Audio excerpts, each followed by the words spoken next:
같이 우리 하나님 말씀을 보겠습니다. 마태복음 20장 29절로 34절입니다. 마태복음 20장 29절로 34절입니다. 우리 한 절씩 교독하겠습니다. 제가 먼저 29절을 읽습니다. 그들이 여리고에서 떠나갈 때에 큰 무리가 예수를 따르더라.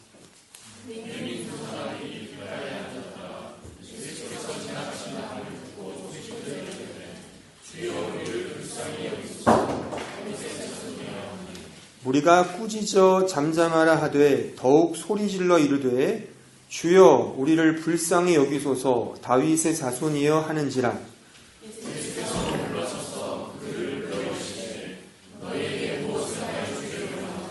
이르되 주여 우리의 눈 뜨기를 원하나이다.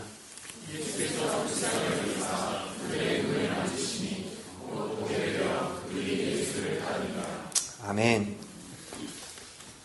이 성경에 보면 성경은 하나의 큰 원리를 우리에게 가르치고 동시에 그 원리에 대한 구체적인 이 실증을, 구체적인 이야기를 우리에게 소개시켜주는 식으로 전개되고 있음을 우리는 알 수가 있습니다. 오늘 본문의 말씀도 그런 차원에서 또 그런 맥락에서 이해할 수가 있죠. 다시 말하면 우리가 지난 시간에 17절부터 28절까지의 성경의 이야기를 배웠죠. 예수께서 자신 십자가에 죽는다는 그 사실을 세 번째 말씀하시고, 그리고 세베대 두 아들의 어머니가 예수께 와서 어떤 것을 요구하고, 또한 제자들이 불쾌해하고, 마지막 28절에 예수께서 인자가 온 것은 섬김을 받으려 함이 아니라 도리어 섬기려 하고 자기 목숨을 많은 사람들의 대속물로 주려 함이라 라고 말씀하시는 것으로 끝을 맺습니다. 그리고서 오늘 읽은 말씀이 등장하는 거죠. 즉 여리고에 있는 두 맹인, 앞을 보지 못하는 두 사람을 고치시는 그런 장면으로 이어지는 것이죠. 이것은, 그러니까 오늘 이야기의 핵심은 우리가 이미 지난 시간에 살펴서 배웠던 그 원리, 그 내용에 대한 말하자면 구체적인 하나의 실증으로서 우리에게 가르쳐주고 있다는 사실인 것입니다. 우리가 지난 시간에 제가 강조했듯이 지난 시간에 배웠던 말씀은 예수님께서 십자가를 지신다는 거였어요. 그러니까 오늘 이 여리고의 두 맹인을 고치시는 장면은 이렇게 생각할 수가 있습니다. 그러니까 예수께서 십자가를 지신다는 그 십자가의 정신은 무엇이고, 또 그 십자가를 지심으로 발생하는 그 십자가의 능력은 무엇이냐를 우리에게 보여주고 있는 말씀인 것입니다. 우리가 오늘 이 성경 본문 30절을 보시면 사실 우리 한글 성경에는 나와 있지 않지만 그 헬라어 성경에 보면 거기에 이런 단어가 하나 첫 머리에 등장을 합니다. 그게 뭐냐면 헬라어로 이두라는 거예요. 이두. 영어로는 behold, 그러니까 보라 이거죠. 보라.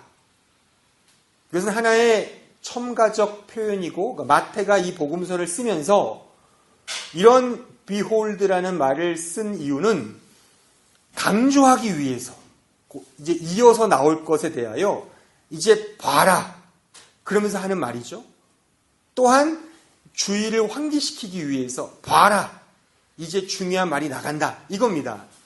근데 그러니까 마태가 이 복음서를 기록하면서 뭔가 중요한 얘기를 쓸 경우에 이런 부사적 표현을 썼단 말이죠.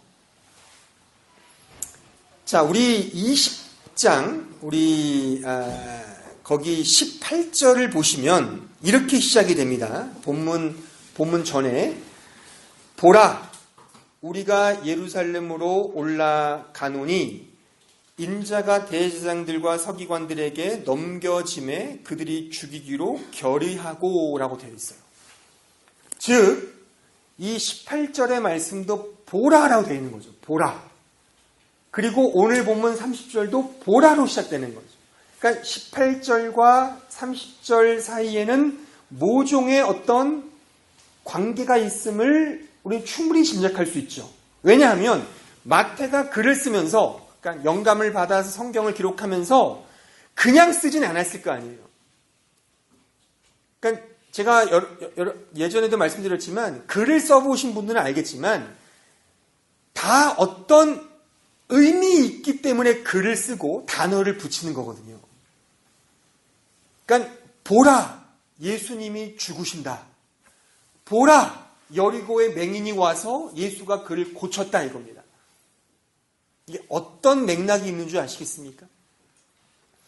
예수께서 십자가에 죽으시는 그 십자가의 정신이 뭔지를 우리에게 보여주는 거예요.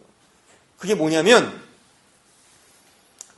십자가는 단지 일로서 그치는 것이 아니라, 그 정도가 아니라 바로 예수께서 한 영혼을 향한 긍휼과 사랑을 의미하는 겁니다. 그러니까 지금 이 장면 속에서 우리가 이해할 것은 여리고에 있는 두 맹인이에요. 앞을 보지 못하는 두 맹인. 그 누구도 알아주지 않는 사람. 근데 예수는 그를 불렀다는 거죠. 그를 고쳐주신 겁니다. 특별히 오늘 본문에 뭐라고 나와 있습니까? 불쌍히 여기시사 긍휼과 자비로 그의 더러운 얼굴을 만지시면서 그를 고쳐주신 거예요.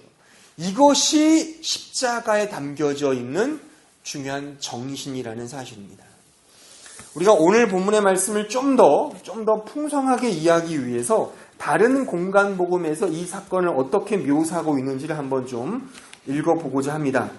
그러니까 동일한 사건인데 공간복음은 마태, 마가, 누가를 의미합니다. 이 세 저자가 한 사건을 다양한 각도에서 이거를 이렇게 기록으로 남겼거든요.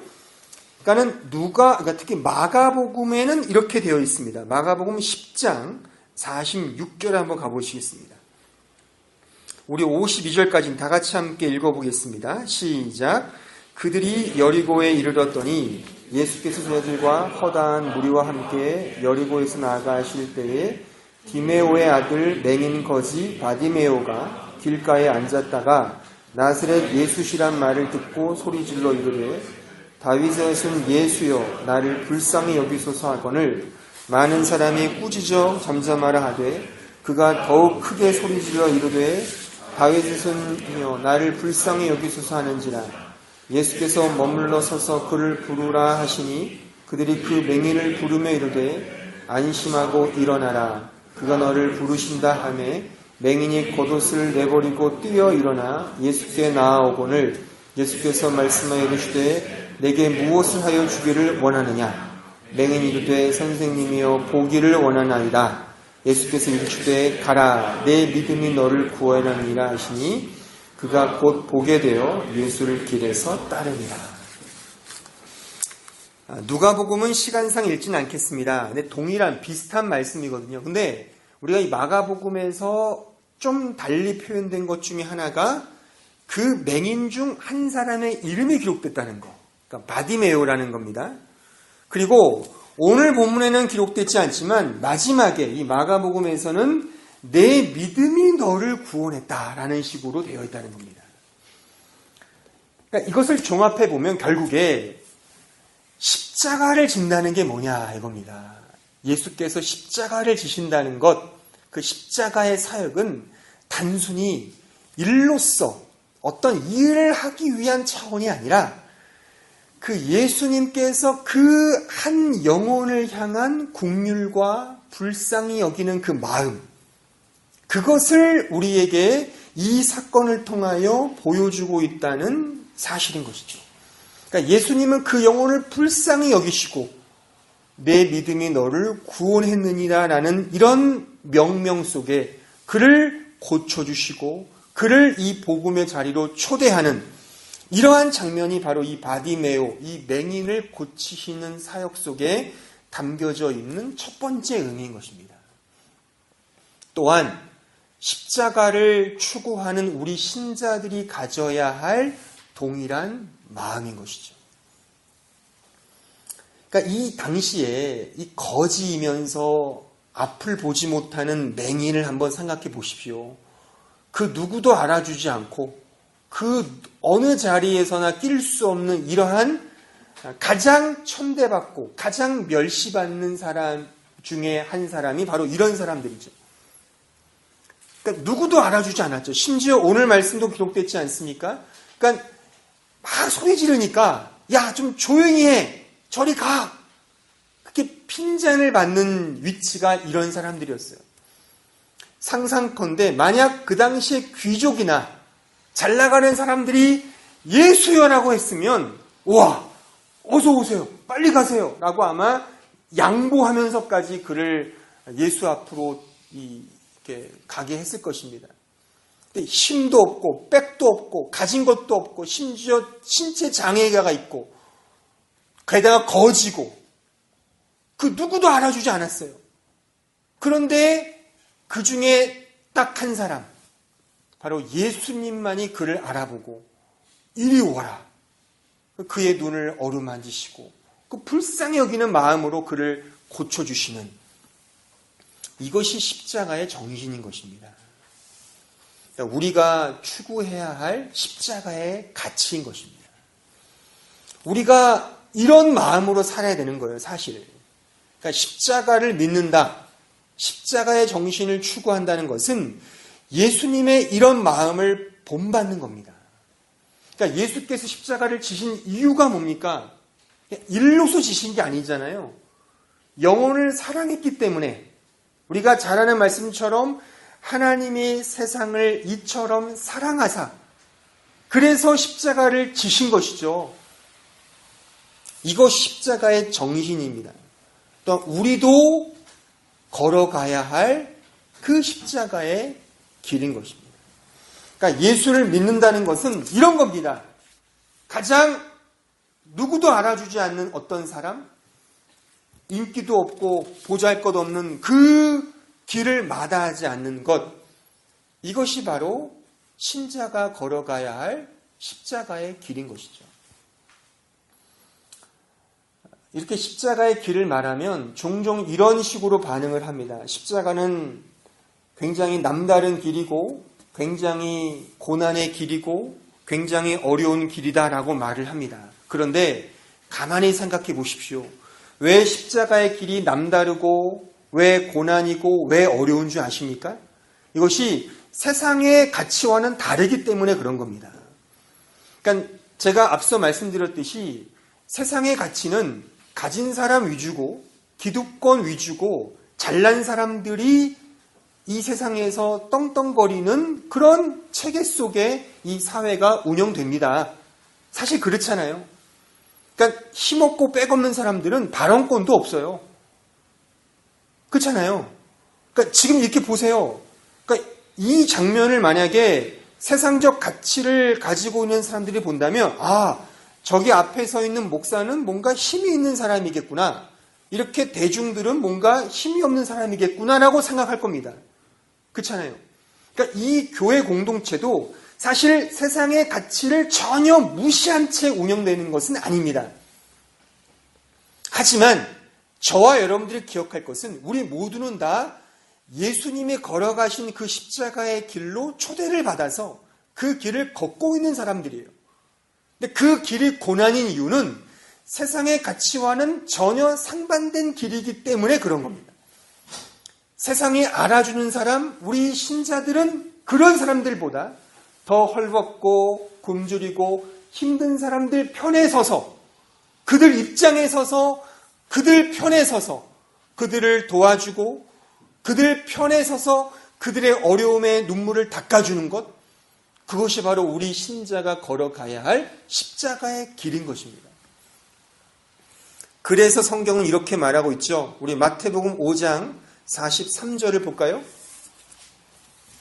또 내 이웃을 사랑하고 내 원수를 미워라 하였다는 것을 너희가 들었으나 나는 너희에게 이르노니 너희 원수를 사랑하며 너희를 박해하는 자를 위하여 기도하라.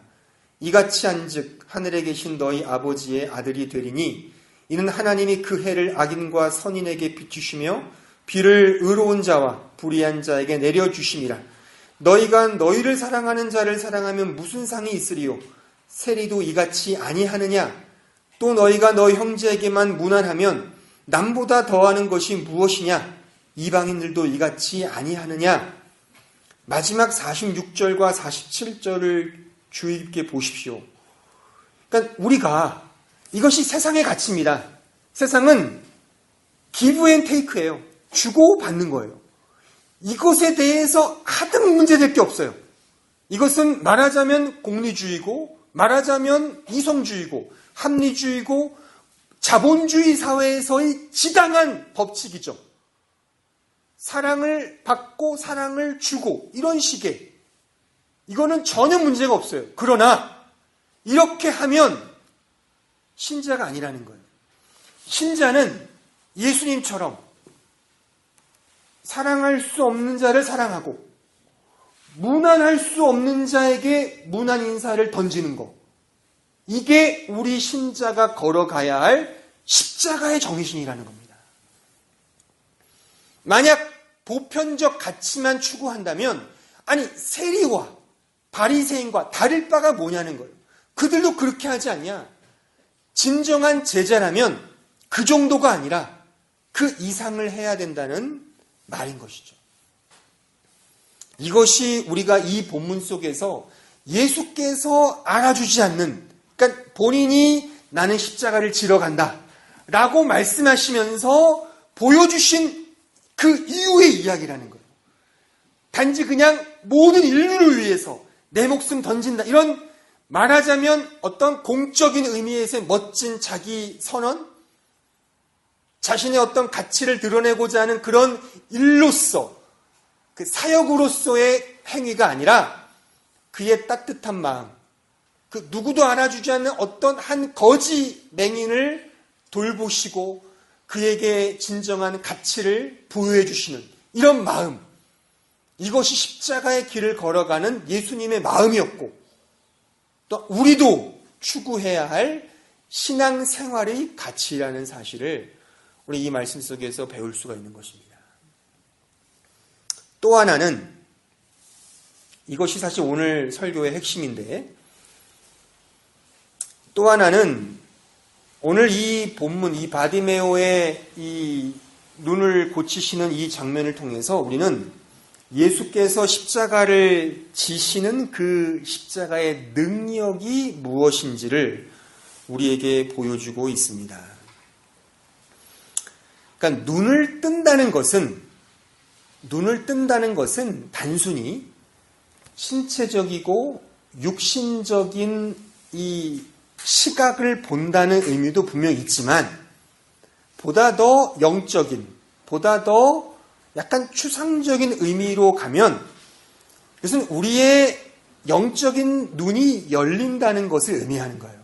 그래서 오늘 본문은 아니지만 동일한 사건을 기록한 마가복음은 내 믿음이 너를 구원했다라고 말하잖아요.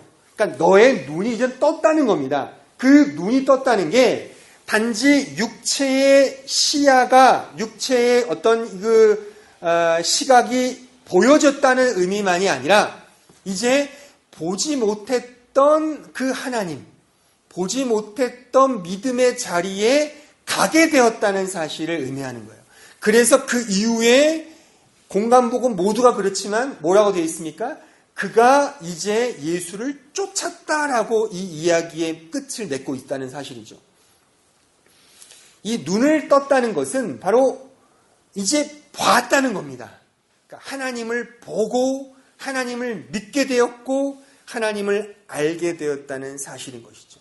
바로 이것이 십자가의 능력이라는 사실이죠.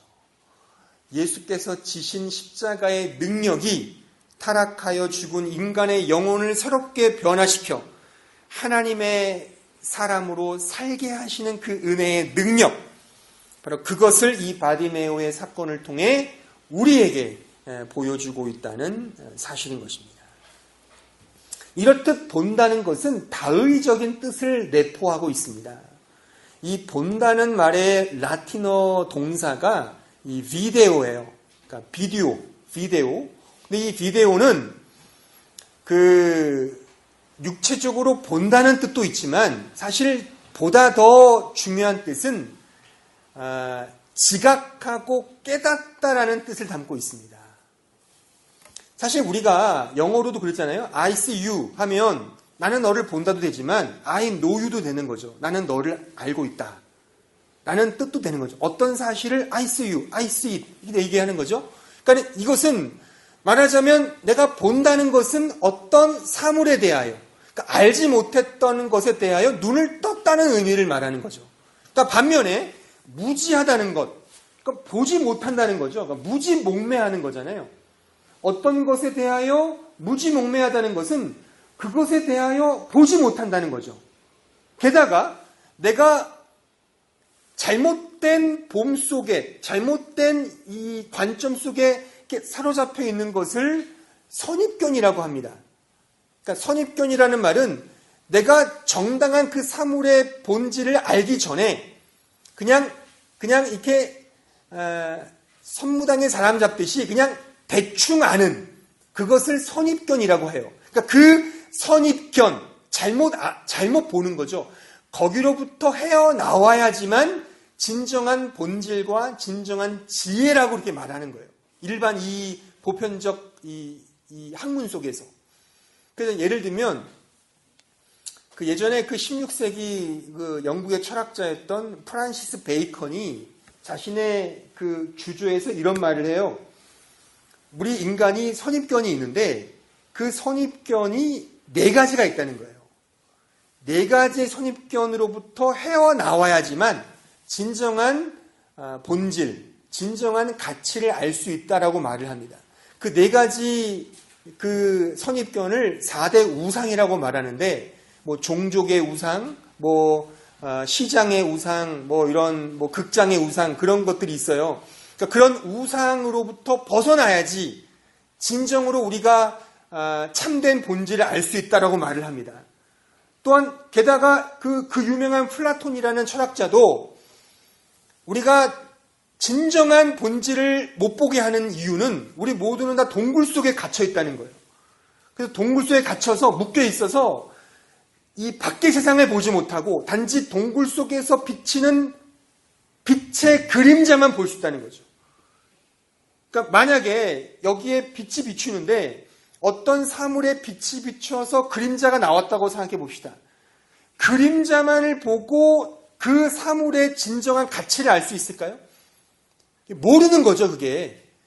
그러니까 그 플라톤도 말하는 게 그 동굴 속에서 나와야지만 진정으로 이 사물을 봐야지만 진정한 이데아를 경험할 수 있다라고 말하는 게 이 플라톤이 말하는 철학의 핵심이거든요. 근데 지금 제가 말하는 바도 마찬가지입니다. 그러니까 성경도 마찬가지로 말을 해요.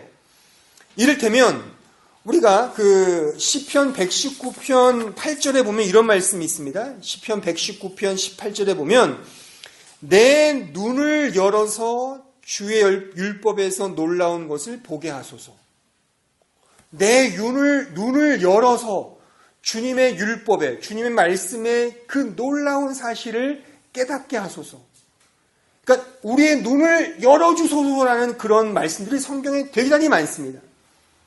특히 요한복음을 보면 예수님을 빛으로 묘사해요. 빛. 그러니까 빛이 인간에게 비추는 거예요. 그래서 그 빛을 통해 우리가 어둠에 있던 우리가 진정한 참된 진리와 참된 생명과 그 하나님의 나라의 가치를 발견하는 거죠. 근데 그 빛을 통하여 발견하지 못하는 사람들을 말하자면 무지 속에 갇혀있는 죄인들로 묘사하는 거예요. 그러니까 지금 오늘 이 바디메오 사건은 단순히 육체의 눈이 밝아졌다, 시각이 보여졌다는 정도가 아니라 보지 못하는 죄인들, 그러니까 우리 모든 인류를 의미하는 거죠. 그런 이 어둠 속, 죄와 사망의 어둠 속에 매여 있는 인류 속에 빛으로 오신 예수께서 십자가를 지심으로 진정한 빛을 비추사 알게 하시고 보게 하시고 깨닫게 하시고 진정한 참된 진리가 무엇인지를, 진정한 인간의 가치가 무엇인지를 알게 하시는 그 사역이라는 사실을 이 이야기를 통하여 비로소 좀 더 궁극적으로, 보다 더 구체적으로 우리에게 말하고 있다는 사실인 것이죠. 이것이 십자가의 능력인 것입니다. 이 십자가의 능력을 통하여 이제 인류 속에, 우리 마음 속에 빛이 들어와서 우리 이제 알게 되었고 깨닫게 되었고 이제 비로소 하나님을 내 아바 아버지라 고백하게 되었다는 사실인 것입니다. 자, 그렇다면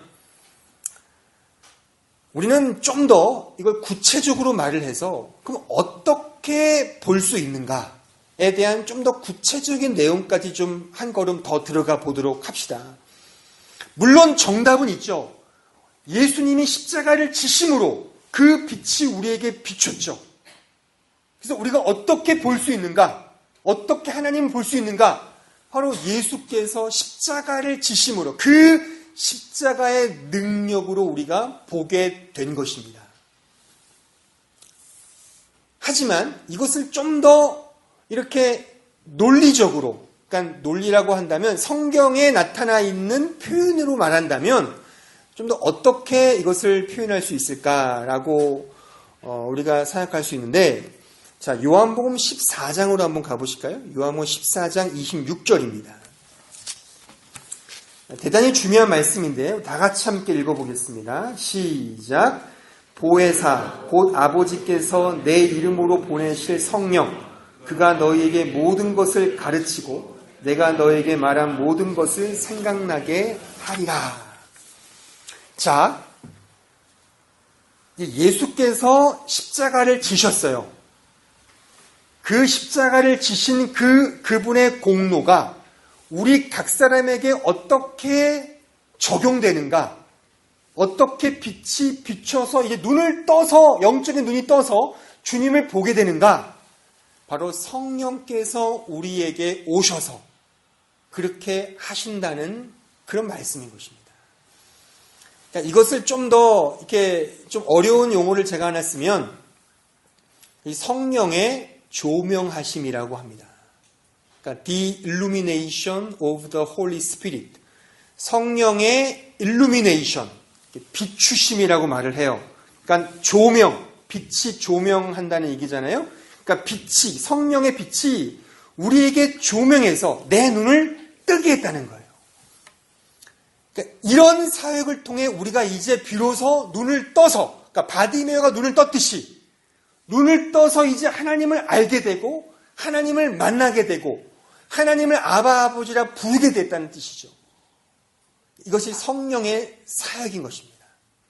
그런데 이 성령의 사역은 구체적으로 말씀을 통해서 역사되는 거예요. 자, 우리 고린도전서 우리 2장에 가보실까요? 고린도전서 2장 우리 10절로 13절입니다. 같이 읽어볼까요? 시작. 오직 하나님이 성령으로 이것을 우리에게 보이셨으니 성령은 모든 것 곧 하나님의 깊은 것까지도 통달하시느니라. 사람의 일을 사람의 속에 있는 영 외에 누가 알리요? 이와 같이 하나님의 일도 하나님의 영 외에는 아무도 알지 못하느니라. 우리가 세상의 영을 받지 아니하고 오직 하나님으로부터 온 영을 받았으니 이는 우리로 하여금 하나님께서 우리에게 은혜로 주신 것들을 알게 하려 하심이라. 우리가 이것을 말하거니와 사람의 지혜가 가르치는 말로 아니하고 오직 성령께서 가르치신 것으로 하니 영적인 일은 영적인 것으로 분별하느니라.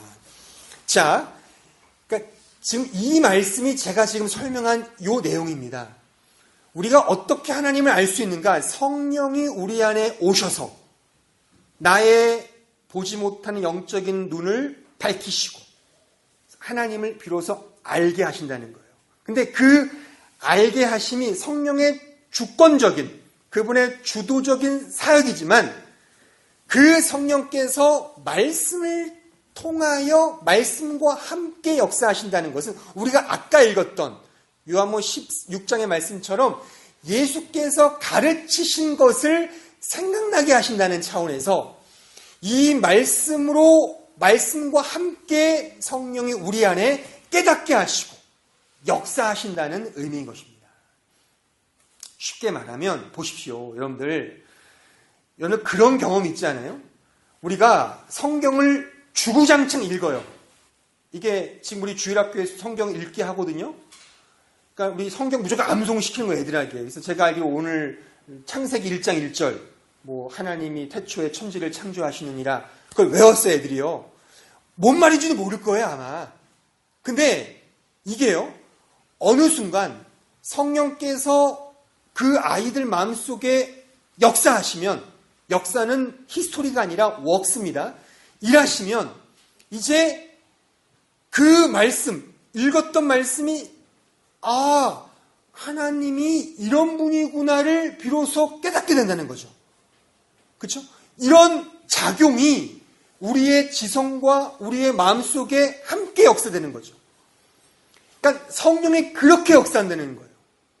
그러니까 성령은 예수님의 말씀, 지금으로 말하면 이 성경의 말씀과 전혀 상반되게 역사하시지 않습니다.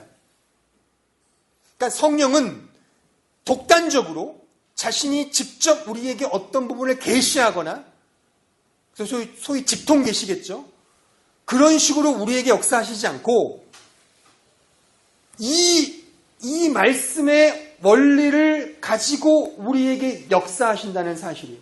이것이 말씀과 성령의 상호작용으로서의 역사인 거예요. 따라서 우리가 힘써야 할 것은, 성령께서 역사하시는 것은 그의 주도적인 역사니까 우리가 어떻게 할 수 없겠지만, 우리가 지금 할 수 있는 건 뭐냐? 말씀을 읽고 말씀을 배우고 말씀을 공부함으로 끊임없이 그 말씀에 말하자면 이론, 지식들을 내가 쌓아가는 거예요. 언젠가 성령께서 그것을 생각나게 하시고 내 안에서 그것을 이렇게 적용시키시사 그게 그런 내용이었구나를 고백하게 된다는 시점이 온다는 거예요. 그러니까 저는 이런 고백을 많이 들었어요. 같이 성경 공부하다가 같이 공부하면서 처음엔 모르는 거예요. 근데 그냥 주구장창 공부하는 거예요. 목사님이 하라니까 그냥 읽고 그냥 외우고 하는 거예요. 아무 생각 없이. 근데 어느 순간에 기도하면서 또 어느 순간에 그게 그런 말씀으로 연결되는구나를 이게 성령께서 깨닫게 해주신다는 거죠. 그러니까 성령은 말씀과 함께, 말씀과 더불어 말씀을 통하여 역사하신다는 사실을 꼭 잊지 마셔야 돼요. 이것이 우리 정통교회, 이 보편교회의 핵심적인 사상입니다. 그래서 우리가 이런 거 있잖아요. 요즘에 성령 운동 하시는 분들이 많은데 조심해야 돼요. 제가 언젠가도 말씀드렸지만 성령이 우리 안에 오신다. 근데 성령이 오시는데 이게 말하자면 비인격적으로 전혀 이게 뭔가 우리의 상식을 벗어난 식으로, 그러니까 상식을 벗어난 차원이라는 것은 이게 말씀적이지 않은 적으로 이게 막 우리의 행동을 막 움직인다? 이건 성령의 역사가 아니라 자신의 죄의 속성인 거예요. 예컨대 성령이 나에게 임해서 누구를 죽이라, 욕하라, 시기하고 싸우라라고 그렇게 나에게 성령께서 역사하실까요? 근데 그런 분들이 있거든요. 성령께서 말씀하시기를 쟤랑 멀리하라 그랬어. 쟤는 사탄이래. 쟤는 안 돼. 저기 버려야 돼. 그렇게 성령이 역사하실까요? 성경 어디를 보세요?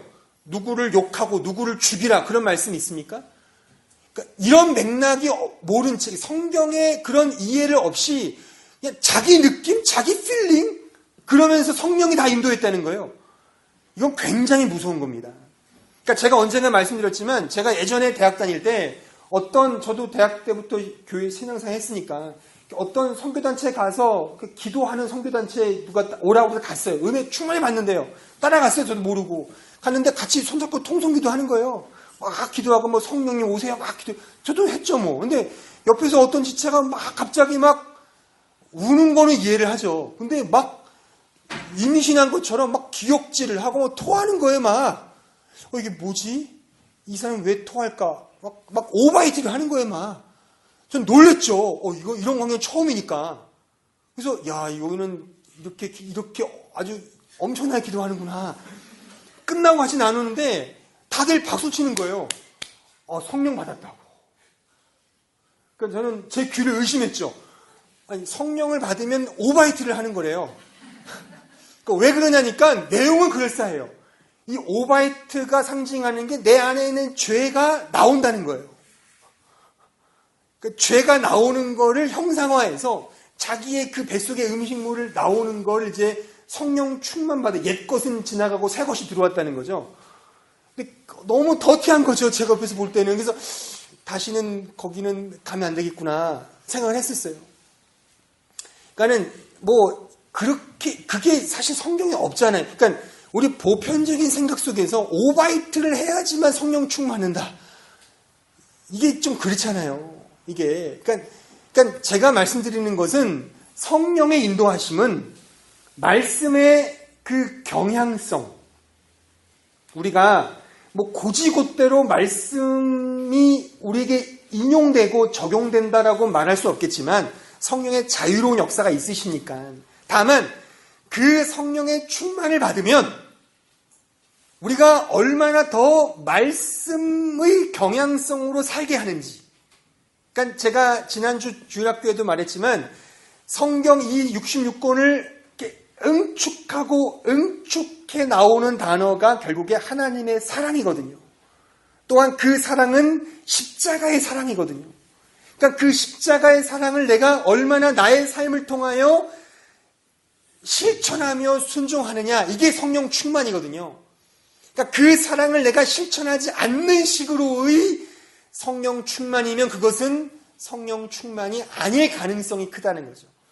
내 판단, 내 감정, 나의 느낌으로 그냥 누구를 편파적으로 판단하고 구분짓는 그런 내 생각이지, 그게 과연 성경이 말하는 진정한 가치의 그런 성령의 인도하심일까를 우리는 주의 깊게 살펴야 한다는 사실입니다. 따라서 구체적으로 여러분들께 이런 성령의 인도하심, 또한 이러한 십자가의 능력 속에 더 하나님을 더 보고 더 하나님을 향한 그 지식이 더 풍성해지기 위하여 우리는 말씀이라는 훈련을 받는 거예요. 그 말씀을 통하여 성령께서 내 안에 들어오신다는 사실이죠. 또 하나가 기도입니다.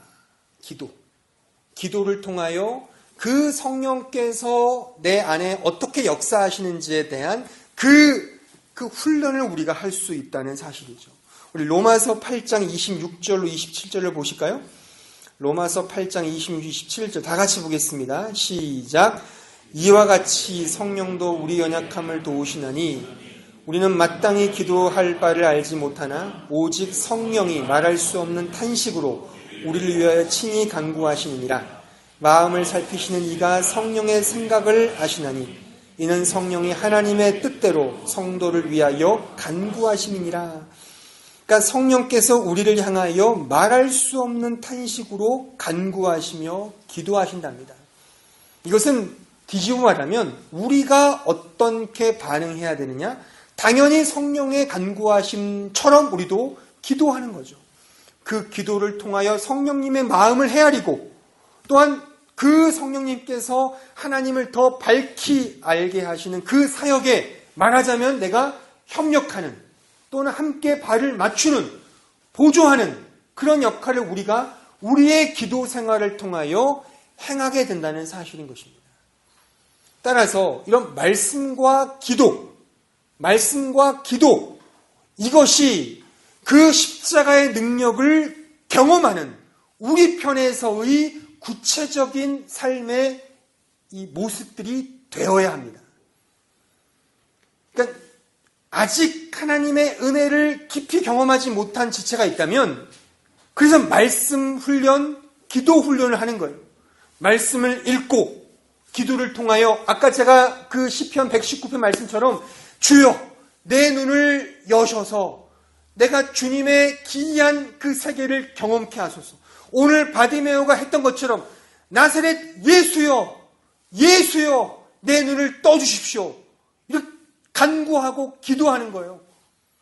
이런 말씀과 기도 없이 하나님을 더 깊이 경험하고 하나님을 체험하겠다, 성령을 쫓아 살겠다, 이것은 잘못된 것입니다. 말씀과 기도 없이 성령님의 인도하심을 받을 수 있는 길은 없습니다. 성경에 나와 있는 방식은 말씀과 기도예요. 우리가 다 알죠? 그러니까 말씀과 기도를 통하여 성령님 나를 어떻게 이끄시고 어떻게 인도하시는지를 경험하는 거예요. 그래서 말씀 훈련, 기도 훈련을 하는 거예요. 어렵죠? 힘들죠? 매일같이 하는 거예요. 이런 말씀과 기도 없이 성령님의 인도를 받겠다라고 하는 것은 마치 사골국을 끓이는데 사골을 넣지 않는 것과 같고, 결혼식을 하는데 신랑과 신부 없이 결혼식을 하는 것과 같다고 저는 생각을 합니다. 그러니까 말이 안 되는 거죠. 말이 안 되는 거예요. 그러니까 여러분들이 보십시오. 초신자가 계신다면 제가 권하고 싶은 것은 주님을 인격적으로 만났든 만나지 못했든 정말 신앙이라는 게 뭔지, 인생의 가치가 뭔지를 알고 싶걸랑 성경을 보십시오. 나는 인격적으로 주님 난 몰라. 그러면 성경을 읽으세요. 그리고 설교 말씀을 잘 들으시고, 또한 부족하지만 기도하세요. 주님, 저의 눈을 좀 열어주셔서 제가 지금은 동굴에 갇혀있고 지금은 어떤 우상에 갇혀서 이 세상의 가치가 전부인 양 살고 있습니다. 그런데 제 눈을 열어주셔서 정말 인간으로서의 진정한 삶의 가치가 뭔지, 인생이 밥만 먹고 살 수 있는 게 아니지 않습니까? 내가 돈이 많고 내가 유명하다고 되는 게 아니지 않습니까? 인간으로서 진정한 가치가 있을 텐데 그것이 저 목사 말에 의하면 하나님이라고 말을 하는데 저는 믿겨지지가 않습니다. 아직. 저에게 성령이라는 분이 좀 오셔서 좀 알려주십시오. 기도하실 수 있잖아요. 말씀 읽으면서 그렇게 하는 거예요. 이게. 그리고 이미 만나신 분들은 거기서 그치면 안 돼요. 왜냐하면 우리의 신앙이라는 것이, 잘 들으십시오, 이게 정체되어 있는 것은 안 하는 거고 후퇴하는 겁니다. 아시겠습니까? 제가 지난주인가 지난주 말씀드렸잖아요. 우리 연습하는 음대생들 잘 아실 겁니다. 하루하루 연습한다고 실력이 막 부쩍부쩍 느는 건 아니에요. 근데 안 하면 금세 저조하게 돼요. 실력이. 똑같습니다. 우리 신앙이라는 건 마찬가지예요. 여러분들이 언제 신앙적으로 성장했다고 느끼십니까? 열심히 뭔가를 할 때잖아요. 말씀을 본다든가 기도 생활을 할 때 내 신앙에 부쩍부쩍 성장하거든요. 근데 언제 저조하죠? 말씀을 등한시할 때. 게다가 기도 생활을 안 할 때 우리는 당연히 신앙생활이 저조되는 거예요. 그러니까 정답은 간단해요. ABC예요. 말씀 생활, 기도 생활이에요. 그거를 꾸준히 해야 돼요. 꾸준히 해야 돼요. 그러니까 365일 시간을 정해서 계속 말씀을 읽고 기도 생활하는 거예요. 물론 우리에게는 잡이 있죠. 우리에게는 학생이고 우리에게는 일이 있어요. 그 일을 등한시하라는 건 아닙니다.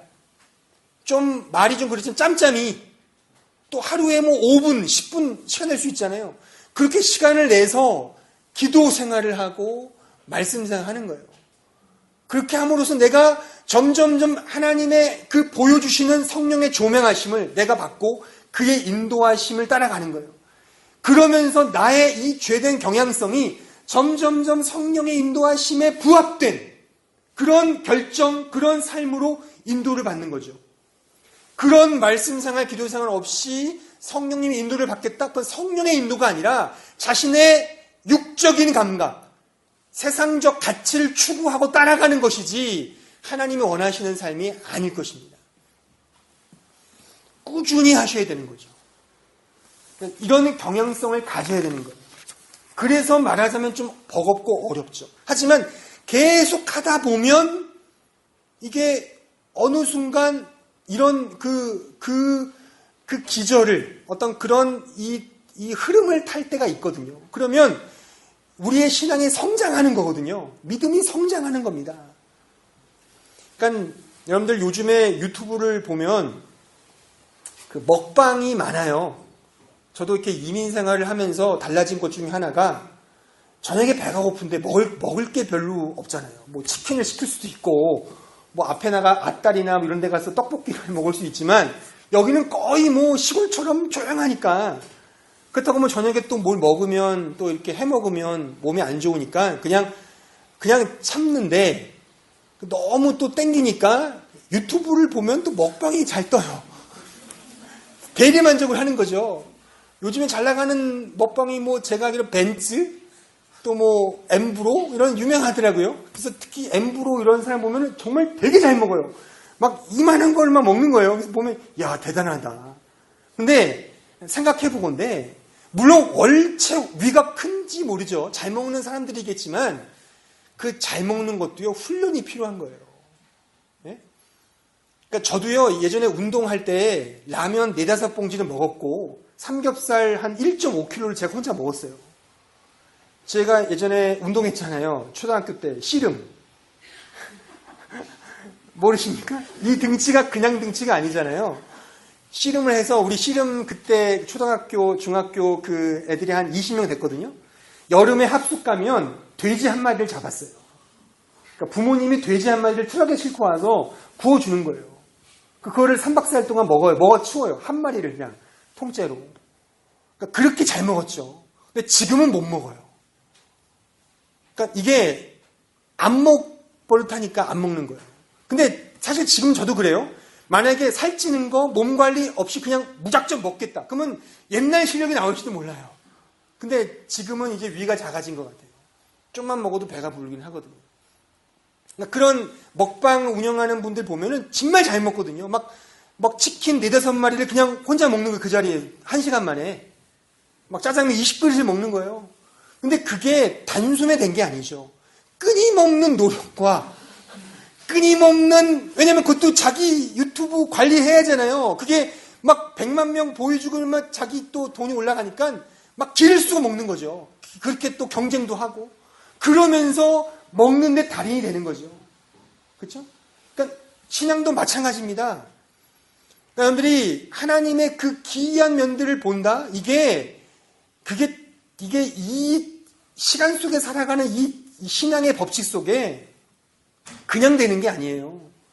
그러니까 성령께서 나에게 화날 뒤집어져서 내가 뭐 사랑할 수 없는 사랑하게 되고 미워하는 사람 사랑하게, 그게 안 됩니다. 인간의 본성상. 그러니까 끊임없는 그 십자가를 지는 싸움, 성경과 말씀을 통하여 기도하는 훈련을 통하여 내가 미워할 수밖에 없는 저 사람을 내가 이제 품을 수 있는 그런 나름의 실력이 생겨나는 거예요. 그게 평생 우리의 영적인 싸움인 것이죠. 자라가는 거예요. 근데 자라가는 그 방식과 원리는 간단합니다. 말씀 생활, 기도 생활. 우리가 말씀 생활도 하지 않고 기도 생활도 하지 않으면서 내가 더 주님과 친밀하게 내가 사귀고 있다? 그건 말이 안 되는 거예요, 이거는요. 말이 안 되는 거예요. 그러니까 여러분들 각자가 이제 삶 속에서 그런 훈련들을 하셔야 되는 거예요. 하셔야 되는 거예요. 말씀을 읽고 묵상하고 기도하는 생활. 그럴 때 우리의 신앙의 이 영혼이 조금씩 자라가는 겁니다. 저는 요즘 우리 주일학교를 보면서 참 많은 생각들을 해요. 우리 주일학교 아이들이 애들이 많잖아요. 근데 놀라운 것은요. 애들이요 아주 금세금 잘한다는 거예요. 우리 여기 그 에스더 저를 무서워했거든요 예전에. 근데 지금은요 저만 보면 웃어요 이제. 인자한 목사를 알아보는 거죠 이제 비로소. 우리 아라 오늘 제가 너무 좋다는 거예요. 야 이제 애들이 컸구나. 우리 혜준이 혜성이 옛날에는 막 예배 떠들고 막 그랬거든요. 지금은 조용해요. 큰 거예요 애들이. 여러분들 신앙의 성장을 좀 동기받고 싶걸랑 주일학교로 오세요. 애들이 얼마나 예배를 잘 드리는가. 예? 장난 아닙니다. 예? 근데 왜 어른들은 영적인 성장에 더딜까요? 애들은 이렇게 육체적으로 크잖아요. 그 크는 이유가 잘 먹거든요. 우리 그 아라 동생 아인이 거의 뭐 우량하잖아요. 엄청 커요. 잘 먹으니까. 예? 그러니까 잘 먹으셔야 돼요. 영적으로 크시려면. 예? 여러분들이 말씀과 기도 없이 주님을 보겠다. 눈을 떠주세요. 떠게 해주세요. 이거는 말이 안 되는 겁니다. 그래서 우리가 좀 이러한 동기를 좀 가지시고 이러한 마음속에 우리의 한 주간 삶 또는 매일의 삶이 좀 힘들고 어렵죠. 우리 유학생들 공부하기도 바쁘고 저도 다 압니다. 저도 공부해봐서 알아요. 하지만 그런 시간 속에서 하나님을 좀 더 추구하려는 그런 마음, 그게 귀하지 않을까요? 아까 우리 불렀던 찬양처럼 그 자신의 옥합을 깨서 주님께 드리고자 했던 그 한 여인의 그 마음, 그걸 통해 우리가 배우는 게 뭡니까? 내가 여유가 있을 때 드리고 여유가 있으면 시간을 내는 게 과연 진심이라고 말할 수 있을까요? 그러니까 우리가 인격자라면, 우리가 인격을 가진 지정의가 있는 존재라면 하나님께서 내가 가지고 있는 가운데 드리는 것보다 가지고 없는 중에 2렙돈을 드린 그 여인의 헌금을 더 귀하게 여겼듯이 우리가 바쁘고 힘들고 버겁고 외롭고 힘들 때 그때 더 주님을 찾고자 애쓰는 그 마음, 그게 진정한 주님에 대한 믿음의 고백이 아닌가. 그것에 대한 좀 도전을 마음속에 품으시고 좀 믿음의 길을, 믿음의 경주로 가기 위하여 좀 애쓰시는 우리 모두가 돼야 하지 않을까. 바로 이 사실이 이 바디메오의 이 사건을 통해 십자가의 정신, 십자가의 능력을 우리가 배울 수 있는 그런 내용인 것입니다. 이 사실을 기억하시고 한 주간도 말씀과 기도로 깊이 더 훈련받고 성장하시는 우리 모두가 되시기를 진심으로 바랍니다.